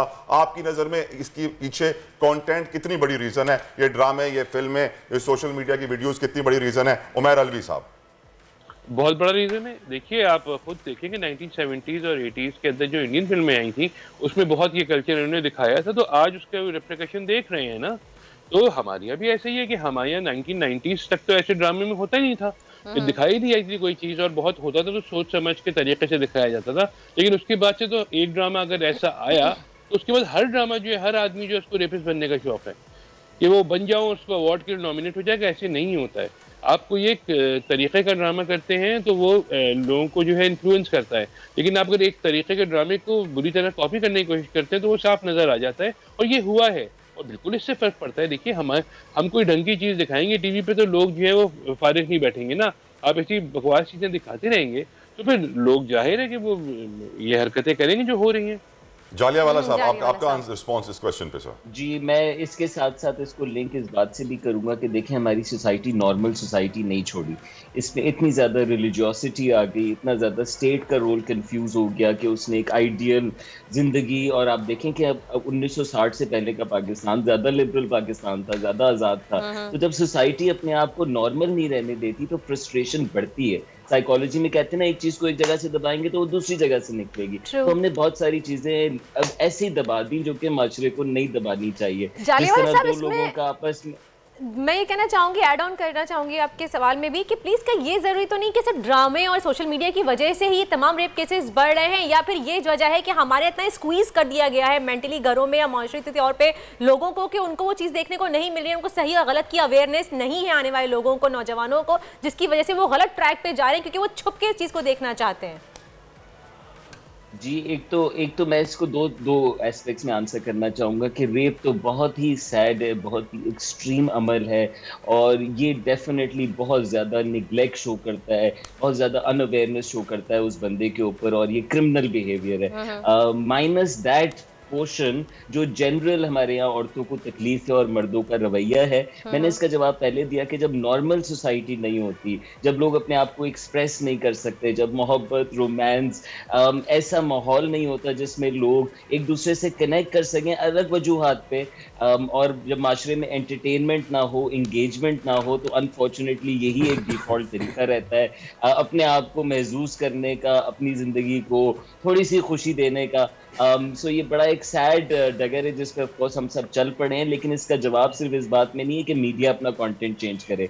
इस बात का जवाब इसमें है कि हमारे नौजवानों के पास हेल्दी एंगेजमेंट हो, उनकी जहन साजी हो, अपने जिस्म के हवाले से उन्हें राइट्स का पता हो, दूसरों के राइट्स का पता हो, लॉ सख्त हो, जो ऐसे केसेस रिपोर्ट हो उन पे शदीद एक्शन हो। तो ये तमाम चीज़ें जब मिलती हैं तो हम एक ऐसा माशरा बना सकते हैं जो कि सेफ हो सबके लिए। जालियावाला साहब, मैं समझता हूँ आपने जितनी रिकमेंडेशंस दी हैं बहुत अच्छी हैं, और ये सारी रिकमेंडेशंस कंटेंट के थ्रू अचीव की जा सकती हैं by content creation. I will come to Alvi साहब। अलवी साहब, what is to be done? आप डायरेक्टर का जिक्र कर रहे थे कि यार मोर महारा का जिस तरह डायरेक्टर अच्छा था, उसने अच्छा काम किया, और कैसे ये डायरेक्टर्स पैदा होंगे और कैसे विजनरी लीडरशिप आएगी मीडिया नेटवर्क्स में कि अच्छा काम करो, अच्छा मैसेज दो, मॉरल हो एक स्टोरी का, ना कि सिर्फ गंद, गुबार और यही लव स्टोरी। देखिए आपने मोहसिन अली, शोएब मंसूर, सायरा काज़मी, इनसे कभी कोई बुरा ड्रामा तो नहीं देखा ना इनका कभी बना, हमेशा अच्छा ही होता था।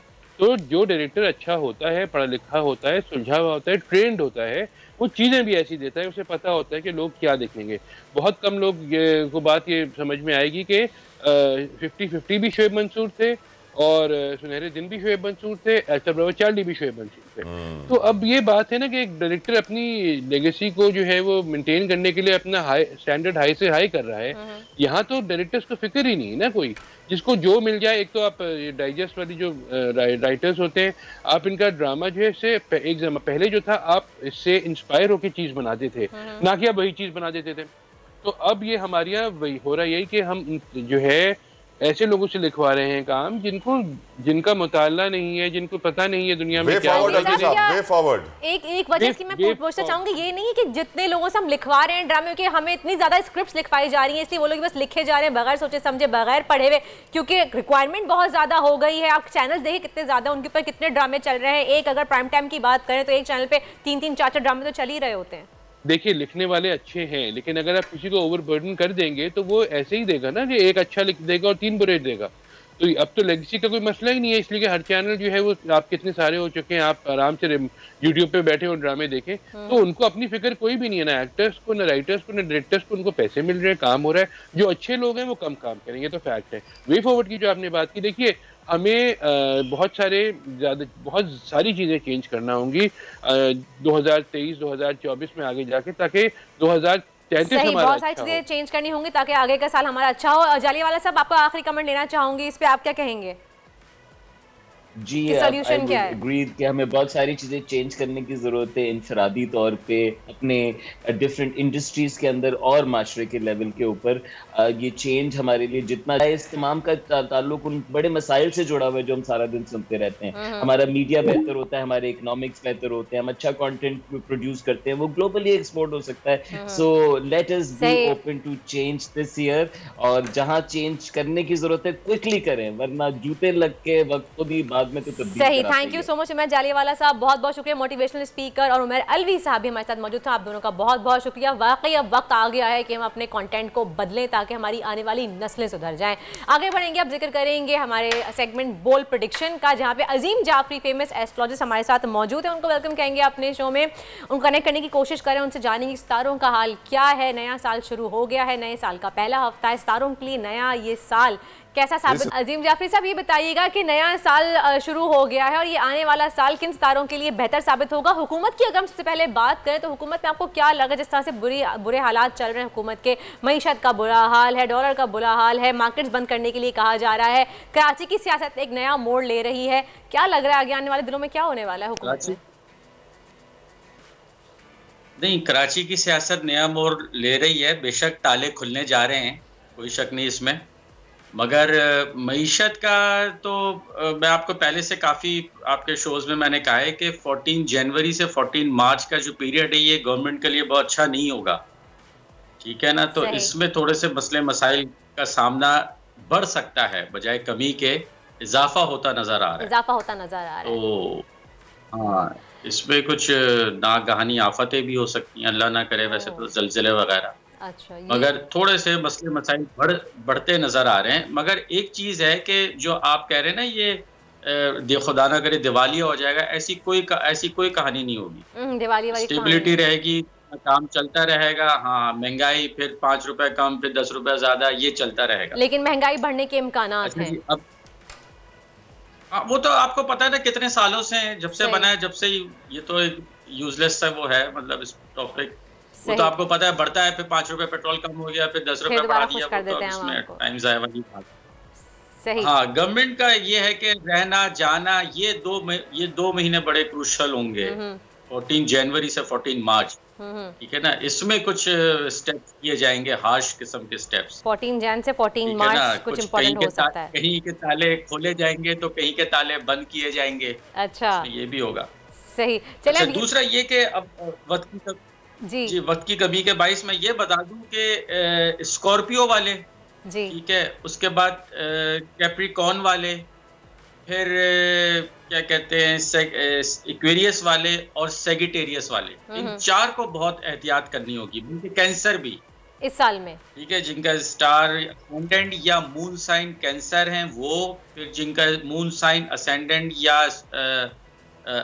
या मून साइन स्कॉर्पियो है, फिर जिनका मून साइन या असेंडेंट कैप्रिकॉन, एक्वेरियस या पाइसेस है, क्योंकि सैटर्न चेंज होने जा रहा है तो वो इनके लिए थोड़ा सा नुकसानदेह साबित हो सकता है। ओहो, सही। इनको बनते कामों में रुकावट, हेल्थ वाइज, ठीक है ना, इस तरह के इश्यूज आ सकते हैं। सही। और बाकी सितारों के लिए साल बेहतर रहेगा। मैं आपसे पूछना चाह रही थी, लास्ट टाइम आपने कहा था कि कमरदर अकरब की डेट्स आप बताएंगे इस नए साल के आगाज की 4 महीनों की, ताकि कोई अगर अपना काम शुरू करना चाह रहा है अच्छे तरीके से तो वो कौन सी डेट्स में ना करे। कमरदर अकरब आप हमेशा बताते हैं। नहीं बताता हूँ, बाखुदा बिल्कुल ज़हन से निकल गया उस दिन, बल्कि आपको शायद व्हाट्सएप किया था मैंने, सही, आपने पूछा था तो वही डेट थी, बस वही डेट थी, याद नहीं आ रही मुझे। अच्छा सही, चलें फिर हम अगली बार आपसे पूछ लेंगे। चाहिए बताएं बाकी सितारों के लिए ये साल कैसा साबित होगा, अगर हम कैप्रिकॉन की बात करें, टॉरस की बात करें?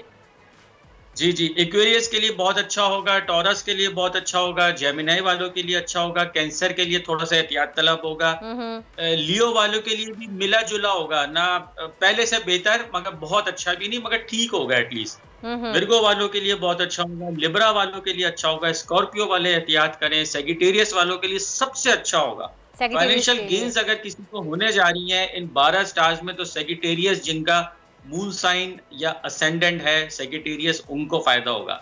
और फिर उसके बाद जो लोग इन्वेस्ट करते हैं उनके लिए कैसा साल रहेगा ये?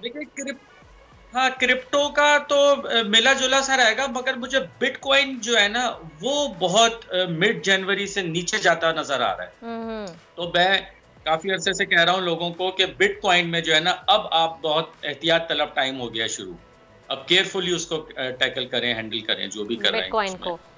अच्छा, अब कैप्रिकॉर्न जो है ना अपने साढ़सती के 3rd फेज में एंटर हुआ है। सही। अच्छा, एक्वेरियस वाले अपने साढ़सती के 2nd फेज में एंटर हुए हैं, और पाइसेस जिनका असेंडेंट या मून साइन है वो साढ़सती के 1st फेज में एंटर हुए हैं। सही। अजीम जाफरी साहब, वक्त की कमी है हमारे साथ, लेकिन मैं अगली बार आपको लूंगी तो मैं आपको बता दूं कि साढ़सती के बारे में बताइएगा कि साढ़सती है क्या और किस तरह से इससे निकला जाए और ये करती क्या है, स्टार्स पे किस तरह से इम्पैक्ट देती है। थैंक यू सो मच, आपने हमें अपना कीमती वक्त दिया। और इसी के साथ ही शो का वक्त होता है खत्म। कल सुबह मुलाकात होगी आपसे 9 बजे। Till then take good care of yourself and अल्लाह हाफ़िज़। आजकल जिंदगी ही सुबह आउट ऑफ कंट्रोल है, दुनिया